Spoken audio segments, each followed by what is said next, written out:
Praise the lord, హల్లెలూయా. చదువుదాం ఇప్పుడు. కీర్తనల గ్రంథం 144వ అధ్యాయము 12వ వాక్యం చదువుదాం. మా కుమారులు తన యవ్వన కాలమందు ఎదిగిన మొక్కల వలెనున్నారు. మా కుమార్తెలు నగరుకై చెక్కిన మూల కంబముల వలె ఉన్నారు. మా కొట్లు నింపబడి పలు విధములైన ద్రవ్యములకు నిధులుగా ఉన్నవి. మా గొర్రెలు 1000 కొలదిగా 10,000 కొలదిగాను మా గడ్డి బీళ్లలో పిల్లలను వేయుచున్నవి. హల్లెలూయా. ఇక్కడ కూడా కొందరు కనపడుతున్నారండి, కుమార్తెలు అంటే వీళ్ళు కూడా. ఎవరట? ఈడ రెండు తెగల గురించి చెప్పచ్చు, లేదంటే మగవారి గురించి ఆడవారి గురించి చెప్పాలి. ఇక్కడుండే ఈ కుమార్తెలు ఏం చేస్తున్నారయ్యా అంటే, ఏం చేస్తున్నారంట? నగరానికి చెక్కబడిన మూల కంబాలు వలె ఉన్నారంట. దేవునికి స్తోత్రా. మగవాళ్ళు ఉండొచ్చుగా, మూల స్తంభాలు అనొచ్చు కదా మగవాళ్ళని. ఏమండి, వాళ్ళు ఉండొచ్చు కదా. మరి ఏమంటున్నాడు అక్కడ?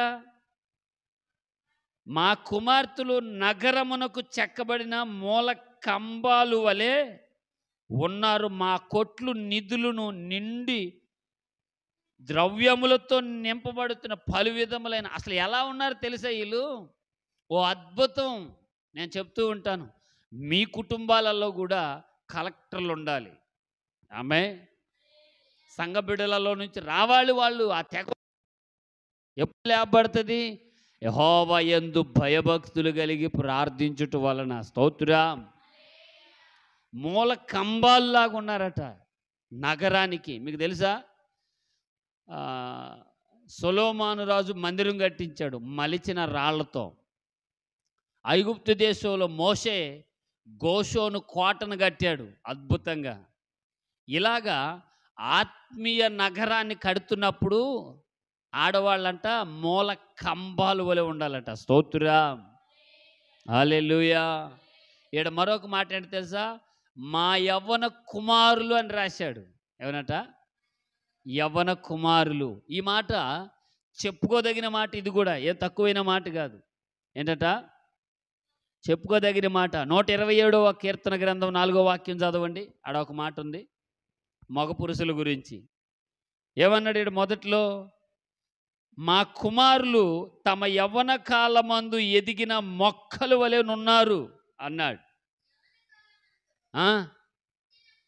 యవ్వన కాలమందు పుట్టిన కుమారులు బలవంతులు. బలవంతుని చేతిలో బాణము వంటి వారవుదురు. అంబుల పొదును నింపుకున్నవాడు ధన్యుడు.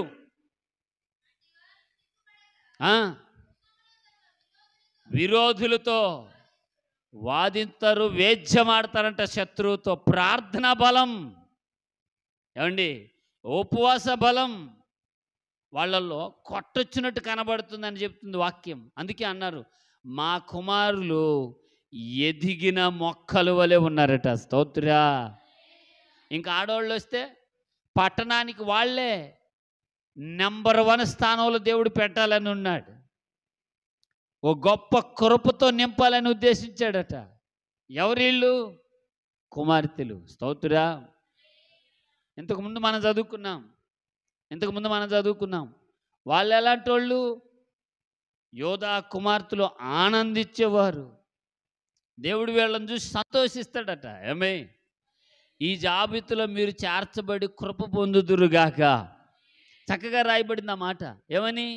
వీళ్ళు చెక్కబడిన వాళ్ళు. ఎప్పుడు చెక్కబడతారు వీళ్ళంతా అంటే, ఏమండి, ఎప్పుడు చెక్కబడతారంటే దేవుని మాట మీద నిలబడితో దేవునికి ఇష్టానుసారంగా నడిస్తే దేవుడు ఒక అద్భుత పని చేస్తాడు. చూడండి, అపోస్తుల కార్యం చదువుకుందాం మాట.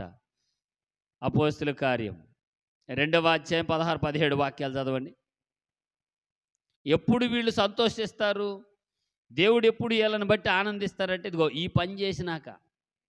అపోస్తుల కార్యం 2వ అధ్యాయము 16-17 వాక్యాలు. ఏవేలు ప్రవక్త ద్వారా ఒక అద్భుతమైన ప్రవచనం ఇది. చదువు చకడగా. ఏమనగా, అంత్య దినములయందు మనుషులందరి మీద సమానంగా నా ఆత్మను కుమ్మరిస్తాను. మీ కుమారులు మీ కుమార్తెలు ప్రవచిస్తారు, మీ యవనస్తులు దర్శనాలు కంటారు, మీ ముసలివారు వృద్ధులు కలలు కంటారు. ఆ దినములలో నా దాసుల మీద, దాసురాండ్ల మీద, పనికత్తుల మీద ప్రవచిస్తారు, నా ఆత్మను కుమ్మరిస్తాను. చాలమ్మా, హల్లెలూయా. ఎవరి మీద కుమ్మరిస్తారు? మూలకి, నగరానికి మూలకి కంబాల్లాగా ఉన్న వాళ్ళపైన దేవుని ఆత్మ కుమ్మరించబడుతుంది. ఉండాలా, ఓ ఆశ ఉండాలా, ఓ ఉత్సాహం ఉండాలా. ఏం జరిగిన ఎట్టికాలకు యేసునామానికి మహిమ. నోరు తెరవండి. యేసునామానికి మహిమ కలుగునుగాక. అంటే కష్టమో నష్టమో, కన్నీరో సంతోషమో, వాళ్ళు అంటారు ఒక అద్భుతమైన నగరానికి చెక్కబడిన కంబాలు వలె ఉన్నారట. ఏం చేస్తారు వీళ్ళు? దేవుడంటే గౌరవిస్తారు, దేవుని ప్రణాళిక ఏంటో వెతకటానికి ప్రయత్నం చేస్తారు. ముసలోళ్ళు విసిగినా కుర్రోళ్ళు విసకకూడదట. ఇదే అన్నాడు యవనస్తులతో. వాళ్ళు గుమ్మములలో శత్రువుతో వేద్యమాడాలి, ప్రార్థనలో బలంగా ఎదుర్కోవాలి వాడిని. ఇంకా ఎప్పుడు ఎదుర్కొందాం? పక్షరాజు బిడ్డల్ని మేతబెట్టి పెంచిన తర్వాత గూడు ఎందుకు తీశాడంటే మీరు యుద్ధంగా నేర్చుకోవాలి ఎగరటం. మీరు ఎగిరి ఏమండి అన్ని విద్యలలో తేరాలి, అన్ని విద్యలలో నేర్పరిలు అవ్వాలి. ప్రార్థన విషయంలో, వాక్యం విషయంలో, బోధించే విషయంలో, పరిచర్య విషయంలో బలపరచబడాలి, కంబాలు వలే. హల్లెలూయా ఉండారట వీళ్ళు. యవనస్తులైతే శత్రువుని వాకిట్లో గద్దించేవారుగా ఉంటారట. మీకు తెలుసా? ఆదికాండ గ్రంథంలో ఉంటుంది, సత్క్రియ చేయకపోతే వాకిట్లో పాపము పొంచి ఉండును. ఎవరి శత్రువు? యవనస్తులు బెదిరిస్తున్నారట. ఏం పని నీకు మా కుటుంబంలో, ఏం పని మా సంఘంలో, ఏం పని మా ఆత్మీయ ప్రయాణంలో నీకు? ఎదిరించాలా, పోరాడాలా. దేనివల్ల? పరిశుద్ధాత్మాభిషేకము వల్ల. ఆయన కొమ్మరిస్తాడంట కుమార్తెలపై, యవ్వనస్తులపైన. ఆశ్చర్యం కాదు? యోధా నీ కుమార్తెలు ఆనందించుచున్నారు అని చెప్పి రాయబడి ఉంది. అద్భుత మాట. దేనికని అంటే పిల్లరా, ఈ క్రియలన్నీ వాక్యం వినుట ద్వారా, ఆత్మ పొందుట ద్వారా, క్రమములో నిలబడుట ద్వారా దేవుడు ఆయన ఉద్దేశాన్ని నెరవేర్చు దినాలంట అవి. చప్పట్లు కొడుతూ దేవునికి స్తోత్రం చెబుదాం గట్టిగా. హల్లెలూయా. ఈ సంపూర్ణ రాత్రి ఉపవాస ప్రార్థనలో మీరు పట్టణానికి కంబములా మార్చబడుదురుగాక యేసు నామములో. యవనస్తులు గుమ్మములలో శత్రువులతో వేద్యమాడుదురుగాక. సానబెట్టబడిన అంబులు పొదువలే తయారవ్వాలంట. సానబెట్టబడిన ఆయుధాలు వలె యవనస్తులు తయారవుతారట. ఇదే 120వ కీర్తన గ్రంథం 4వ వాక్యం చెప్తుంది. యవ్వన కాలమందు కుమారులు దేవుడు ఇచ్చు బహుమానం అని, యవ్వన కాలమందు పుట్టు కుమారులు బలవంతుని చేతిలో బాణము వంటి వారుగా తయారవుతారట. శత్రువుని ఓచకోత కోయటానికి. ఆమేన్. ఎవరిని? శత్రువుని. ఎవరా శత్రువు? ఇహ సంబంధమైన సాతాను క్రియ. భ్రమ పట్టేవాడు, శరీరంలో తెలియని కోరికలు లేవనెత్తేవాడు, నేత్రాశ, జీవోపద్రమ్మము, వీటన్నిటిని జయించడానికి మూల కంబాలు వలె. దేవునికి మహిమ కలుగును గాక. హల్లెలూయా. ఇక్కడ మరొక కుమార్తెను మనం చదువుదాము. సామెతల గ్రంథం 31వ అధ్యాయం 28వ వాక్యం చదవండి. సామెతల గ్రంథము 31వ అధ్యాయము 28వ వాక్యం చదువుదాం టకటక.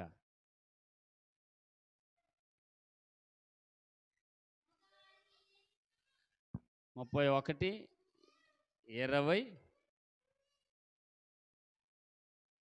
28.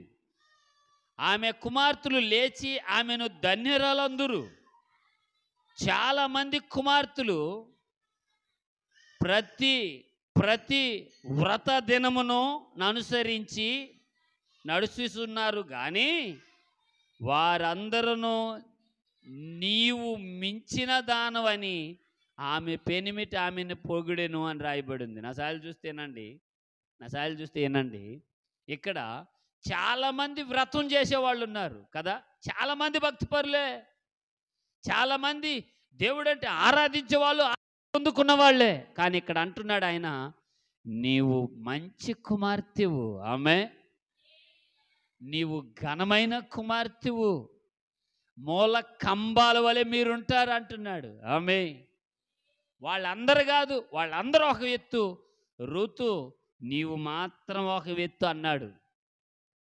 వాళ్ళందరూ ఒక ఎత్తు, ఎస్తేర్ నీవు మాత్రమే ఒక ఎత్తు అన్నాడు రాజుగారు. ఆమె అందరూ ప్రార్థనలోకి ఏకీభవిద్దాం. సిస్టర్ ప్రార్థన చేస్తారు. స్తోత్రం స్తోత్రం స్తోత్రం.